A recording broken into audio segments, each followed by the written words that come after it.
طب ايه رايك في الست دي كده الغلبانه دي؟ معلش اسمعها كده، اللي من يومين قالت نفس الكلام اللي بيقولوا الاف المصريين، وهي لا محجبه ولا لابسه نقاب ولا نعرف ملتها ايه. اسمع. الناس المزيفه، المصريين مش فرحانين بالمتاحف ولا بالمليارات اللي بتروح على الارض. المصريين عايزين يتعلموا، عايزين في صحه جيده، عايزين المستشفيات ترتقي، عايزين التعليم يبقى مظبوط ونظيف زي زمان، عايزين نظافه في الشوارع، عايزين الدنيا ترخص شويه، عايزين الرواتب بلاش الدنيا ترخص، عايزين الرواتب والمعاشات تزيد، عايزين يعيشوا عيشه ادميه. اللي تعبان وعايز يلاقي شغل يلاقي شغل. ريس احنا رجعنا لنقطة الصفر.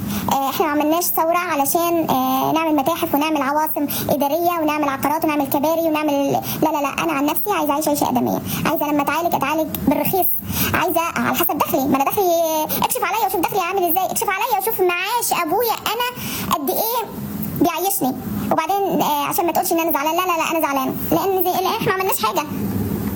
فاحنا اغلب الناس عايشه تحت خط الفقر.